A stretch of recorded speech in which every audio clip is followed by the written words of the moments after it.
सर्वभूतेषु मा चन्द्रघण्टारूपेण संस्थिता।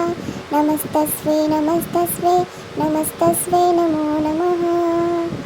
नवरात्रि आ चुकी है और हमें देवी की शक्तियों से जुड़ना है। 9 दिन देवी अपनी शक्तियों की बरसात हम पर करने के लिए तैयार होती है, लेकिन हम कहीं और सोच में होते हैं या शायद निगेटिव हो चुके होते हैं, कोई चीज को लेकर चिंतित होते हैं। लेकिन वो सब छोड़कर श्रद्धा से देवी के साथ जुड़िए।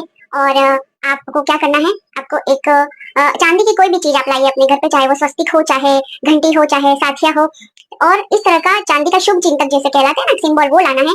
लाल कलर के कपड़े में रखना है आपको, और उसके बाद ये विधि करना है जो मैं आपको आगे बता रही हूँ। और उसके बाद पोटली के अंदर सब डाल देना है, और जो कपूर और जो गुलाब हम जलाएंगे उसका जो बची राख है वो भी पोटली में डाल देना है, और फिर आपकी तिजोरी में रखिए। फिर देखिए कैसे धन वर्षा होती है आपके घर में। इस तरीके से कपूर और फूल इस तरीके से रखना है देवी के सामने। देवी को फूल अर्पित करना है गुलाब के। एक गुलाब का फूल आपको इस तरीके से रखना है, उसके ऊपर कपूर रखना है, कपूर को जला देना है, और साथ में हाथ जोड़कर मंत्र बोलना है, ओम ह्रीम श्रीम क्रीम श्रीम कुबेराय अष्टलक्ष्मी मम ग्रहे धन पूरे पूरे नमः। ये हाथ जोड़कर देवी को दिल से जुड़े और देखिए फिर कैसा चमत्कार होता है। Today is the perfect day to connect with your inner guide and trust your intuition. What is your intuition telling you this Navratri? Share your thoughts below. On day 3 of Navratri, we worship the Devi as Ma Chandraghanta, the bride. Bhagwan Shiva is pulled out of his meditation by the power of Kama and by the power of Ma Parvati's tapas. Reunited at last, Bhagwan Shiva and Ma Parvati get married. She wears a crescent moon on her forehead that is shaped like a bell. That's why she is called Chandraghanta. She rides a tiger, and in her hands she holds a kamandalu, the japamala, a lotus, and many weapons. Her worship is symbolic of a clear vision and purpose as she embarks on a new life. Durga द्वात्रिंशत् नाममाला, माता के 32 names आपको ये श्री दुर्गा सप्तशती के पाठ में ही आखिर में मिल जाएंगे। और सिर्फ नवरात्रों में ही क्यों, मैं तो रिकमेंड करूंगी कि नवरात्रों के बाद भी डेली माता के इन नामों का तो पाठ करना ही चाहिए। माता का एक एक नाम पावर हाउस है, एनर्जी का, प्रोटेक्शन का, सिक्योरिटी का। जो कोई डेली पाठ करे फिर उसे खुद एक्सपीरियंस हो कि उसकी लाइफ में फिर किसी भी तरह का भय नहीं, डर नहीं, एक अलग ही पॉजिटिविटी। और फिर जितनी भी लाइफ में परेशानियां हो उनमें धीरे धीरे फुल स्टॉप लग ही जाता है। तो कीजिए पाठ, रोज कीजिए। नवरात्रों के अलावा भी एक नियम से माता का पाठ कीजिए। प्रैक्टिकल लाइफ में ये फीजिबल है करना हमारे लिए, छोटा सा ही पाठ है। क्योंकि नवरात्रि के इन 9 दिनों में ना हम रामायण के 9 सीखों के बारे में जानेंगे। तो आज की सीख है अपने कर्तव्य का पालन करना।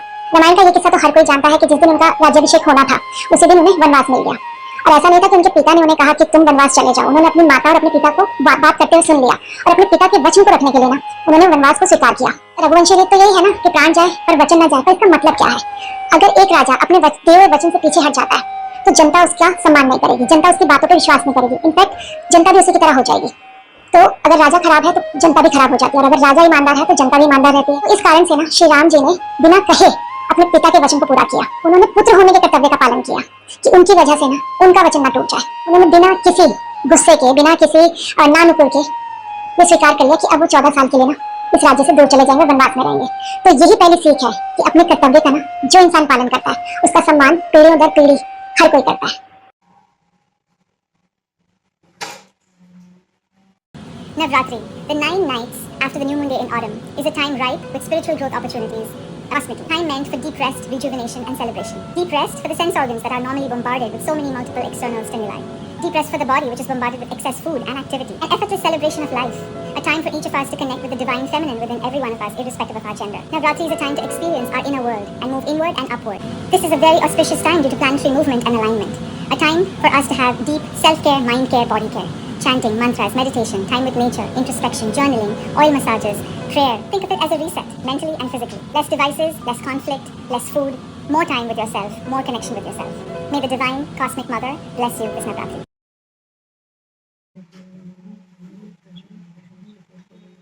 नवरात्रि के तीसरे दिन हम देवी चंद्रघंटा की पूजा करते हैं। अब चंद्रघंटा लव और लग्जरी के प्लैनेट शुक्र को कंट्रोल करती हैं, तो उनकी पूजा से हम अपनी जिंदगी में धन, समृद्धि और प्यार को अट्रैक्ट कर सकते हैं। उनके माथे पर जो घंटा होता है उसकी आवाज से सभी नेगेटिव एनर्जीज दूर हो जाती हैं।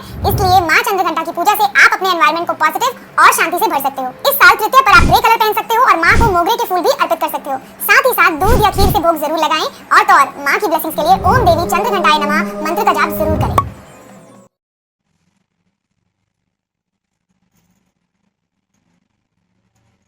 आप कितनी भी भगवान की पूजा कर लो, कितनी भी मन्नतें कर लो, कितने भी फास्ट कर लो, बट अगर आप लोगों की निंदा कर रहे हो, लोगों के बारे में बुरा बोल रहे हो, उनके पीठ पीछे उनके बारे में गलत बोल रहे हो, तो भगवान की परछाई तक आपके नसीब नहीं होगी। पूरी जिंदगी आप अपनी खुशी कपड़े, एंटरटेनमेंट, ऐसी बाहरी चीज़ों में ढूंढते रह जाओगे, पर आत्म सुख आपको कभी प्राप्त नहीं होगा, क्योंकि उसके लिए मन का साफ होना बहुत ज़्यादा ज़रूरी है। भगवान को बहुत लोग मानते हैं, बहुत लोगों की मन्नतें तो पूरी होती होगी, बट भगवान का जो असली सुख है ना, वो हर किसी को प्राप्त नहीं होता।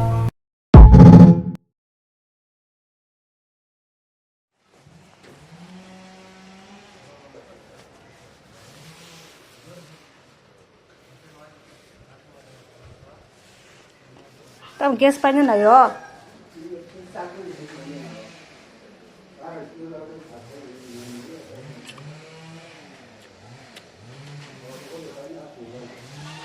Ma Chandraghanta, one of the charming forms of goddess Parvati, also ruled by planet Sun, worshipping her makes a person fearless and can ward off all the sorrows in their life. Navratri, the 9 nights after the new moon day in autumn, is a time ripe with spiritual growth opportunities. Cosmic, time meant for deep rest, rejuvenation and celebration. Deep rest for the sense organs that are normally bombarded with so many multiple external stimuli. Deep rest for the body, which is bombarded with excess food and activity. An effortless celebration of life. A time for each of us to connect with the divine feminine within every one of us, irrespective of our gender. Navratri is a time to experience our inner world and move inward and upward. This is a very auspicious time due to planetary movement and alignment. A time for us to have deep self-care, mind care, body care.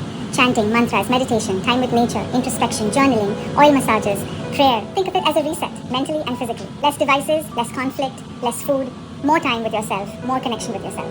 May the divine, cosmic mother bless you this Navratri.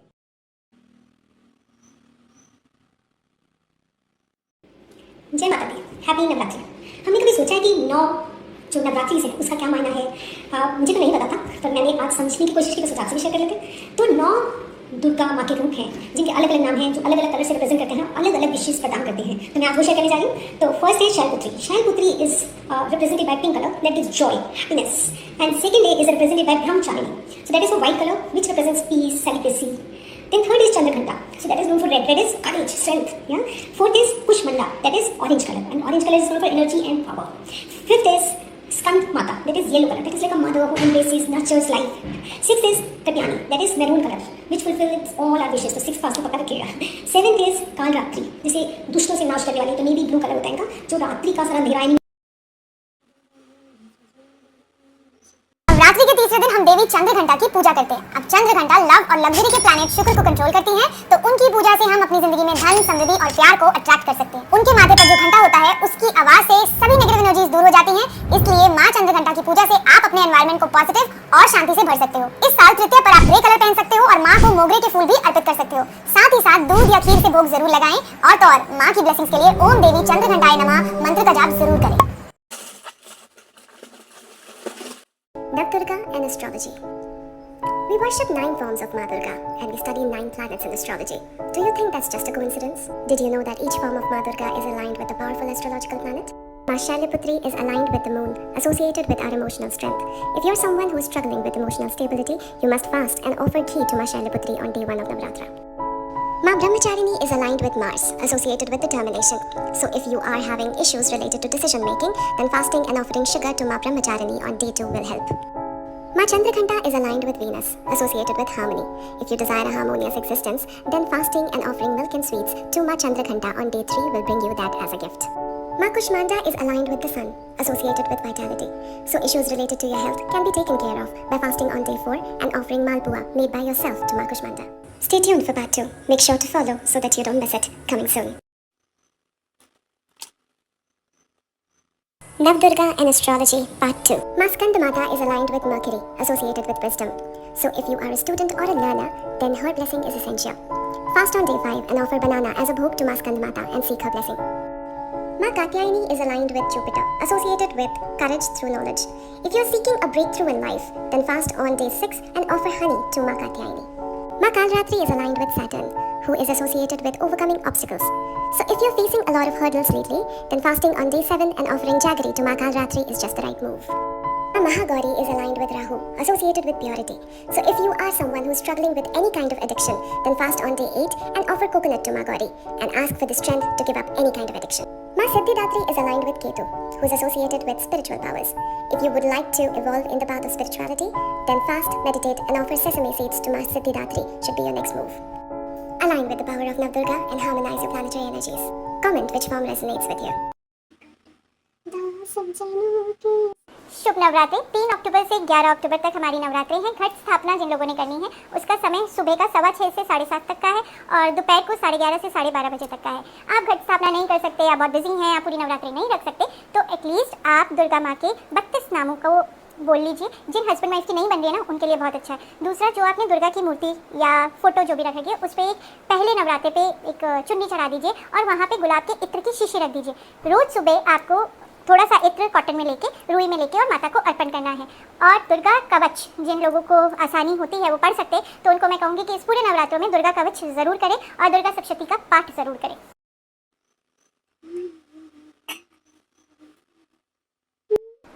करवा चौथ आ रही है। करवा चौथ पे इस बार फिर colour trip है आपके लिए, जिस तरीके से लास्ट ईयर दी थी।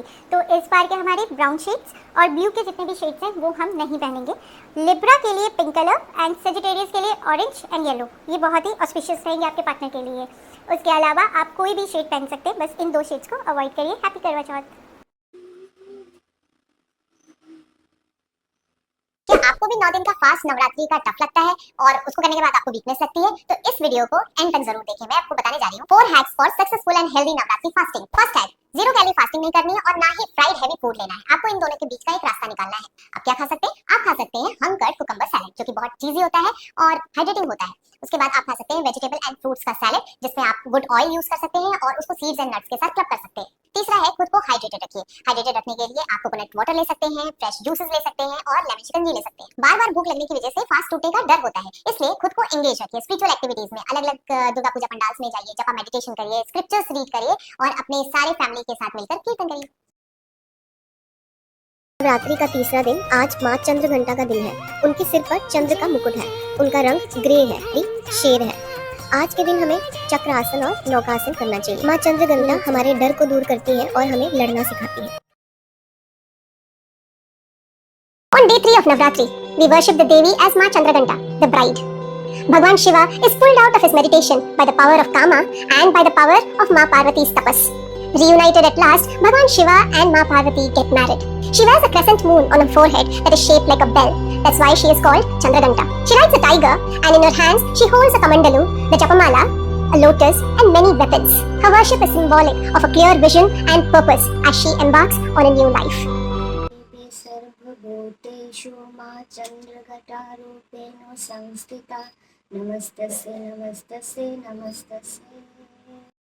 जिंदगी की मुश्किलें कभी-कभी इतनी बढ़ जाती हैं कि हम थक जाते हैं, मन ही मन हार मानने लगते हैं। लेकिन ये याद रखिए, यीशु के साथ हर एक मुश्किल भी एक नई शुरुआत बन सकती है। जब सब कुछ बिखर जाता है, तब हमें अपनी असली शक्तियों का पता लगता है। असफलता और धोखे के बीच में भी यीशु का प्रेम और सहारा आपको हमेशा सही रास्ता दिखाएगा। वो आपको कभी अकेला नहीं छोड़ेंगे। मुझे पता है कि आपकी जिंदगी में कई मुश्किलें हैं, लेकिन मैं आपको ये चुनौती देना चाहती हूँ कि आप हार ना मानें। यीशु के साथ आप अंधेरे में भी रोशनी पा सकते हैं। ये याद रखिए, आपका जीवन आपकी हिम्मत से ही रोशन होगा। तो आज की डेट में ना बहुत सारी रील्स ऐसी देख रहे होंगे जो ब्रदरहुड के ऊपर बन रही है, जिसमें उनका कॉन्सेप्ट ना थोड़ा डिस्टॉर्टेड है। तो आज हम यही सीखेंगे कि रियल में ब्रदरहुड क्या होता है। रामायण में जब लक्ष्मण जी को पता चलता है कि श्री राम को ना 14 वर्ष का वनवास दे दिया गया है, तो उन्हें अपने पिता पे ना बहुत क्रोध आता है, बहुत गुस्सा आता है और वो श्री राम को बोलते हैं कि उनकी बात ना माने। पर श्री राम उन्हें संयम रखने के लिए कहते हैं, शांत होने के लिए कहते हैं और उन्हें बताते हैं कि ऐसा करना ना धर्म के अनुसार नहीं होगा, क्योंकि वो एक पुत्र है तो अपने पुत्र धर्म का पालन जरूर करेंगे। तो लक्ष्मण जी उनकी बात मान लेते हैं। पर जब उन्हें पता चलता है कि श्री राम अकेले जा रहे हैं, तो लक्ष्मण जी उन्हें बोलते हैं कि नहीं, मैं भी आपके साथ चलूंगा। श्री राम ने उन्हें मना करते हैं कि ये वनवास तो उन्हें मिला है, तो लक्ष्मण जी को जाने की जरूरत नहीं है, बल्कि वो यही अयोध्या में रहकर ना भरत जी के साथ राज्य चलाने में उनका हाथ बटाए। पर लक्ष्मण जी उन्हें याद दिलाते हैं कि राज्याभिषेक से पहले राम जी ने लक्ष्मण जी से एक वचन लिया था। वो वचन ये था कि जब वो राजा बन जाएंगे तो लक्ष्मण जी हमेशा उनके साथ ना राज्य चलाने में उनको सहायता देंगे, उनके सहायक की तरह रहेंगे और उनको हर परिस्थिति में सपोर्ट करेंगे। तो लक्ष्मण जी बोलते हैं कि मैंने तो आपके साथ सपोर्ट करने का वचन दे रखा है, तो अब आप चाहे राजा बने चाहे आप वनवास में जाए, तो मैं तो आपके साथ जाऊंगा। तो रियल ब्रदरहुड की डेफिनेशन तो ये है कि अगर एक अपने रास्ते से भटक गया है तो दूसरा ना उसे वापस लेके आए। तो 9 दिन 9 सिखों में आज की सीख है अपने जीवन संगिनी को ना सम्मान दर्जा देना। जब राम जी को 14 वर्ष का वनवास दे दिया गया, तो माता सीता को पता नहीं था कि उन्हें वनवास दे दिया। माता सीता को जैसे ही उन्होंने बताया कि इस तरह की सिचुएशन हुई है, तो माँ सीता ने बोला ठीक है हम दोनों चलते हैं। तो एक सेकंड के लिए तो श्री राम ने बोला नहीं, ये वनवास तो मुझे मिला है, तुम क्यों जाओगे। तो माता सीता ने कहा कि जब हम दोनों ने शादी की है तो हम दोनों के सुख दुख अब आधे आधे हो गए। जो आपको मिलेगा वो मुझे भी मिलेगा और जो मुझे मिलेगा वो आपको भी मिलेगा। तो जब आपको 14 वर्ष का वनवास मिला है तो ये ऑटोमेटिकली मुझे भी मिल गया। तो यहाँ पे सीता जी ने श्री राम को ना किसी बहस का मौका नहीं दिया।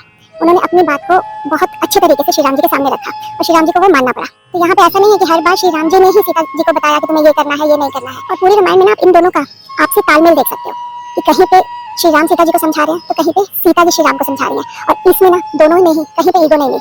तो यही होता है पार्टनरशिप का मतलब कि अब आप दोनों एक है, आप दोनों की जो भी समस्या है वो एक है, आप दोनों को ही ना मिलकर हर सिचुएशन का सामना एक साथ करना है।